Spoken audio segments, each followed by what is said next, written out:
ప్రజా సంక్షేమమే ప్రభుత్వ లక్ష్యమన్నారు రాజేంద్రనగర్ ఎమ్మెల్యే ప్రకాష్ గౌడ్. శంషాబాద్ మున్సిపాలిటీలోని 25 వార్డులలో 11 కోట్ల నిధులతో సీసీ రోడ్లు, under ground drainage, BT road పనులకు శంకుస్థాపన చేశారు. పేదలకు భరోసా కల్పించేందుకు రేవంత్ రెడ్డి ప్రభుత్వం సంక్షేమ పథకాలను ప్రవేశపెట్టి అమలు చేస్తోందన్నారు. సంక్షేమ పథకాల పంపిణీ ప్రక్రియ నిరంతరం కొనసాగుతుందన్నారు ఎమ్మెల్యే ప్రకాష్ గౌడ్.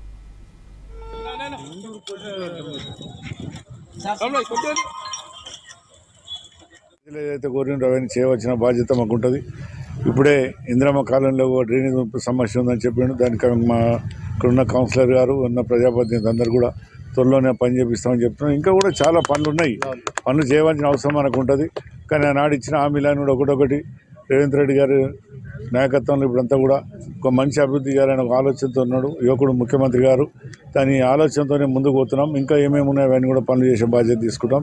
పొద్దున్న కూడా మీరు చూస్తున్నారు, ప్రజలందరూ కూడా ఎంతో సంతోషంతో ఒకపారి ఇనాగ్రేషన్ పెట్టినప్పుడు జనాలంతా కూడా డెవలప్ అవుతుందని చెప్పి వాళ్ళు ఉత్సాహం చూపెట్టడం చాలా సంతోషం. ఆ ఉత్సాహంతో ఇంకా మేము కూడా పనులు చేయాలని ఆలోచనతో ఉండటం. అందుకని కొత్త గవర్నమెంట్ వచ్చింది.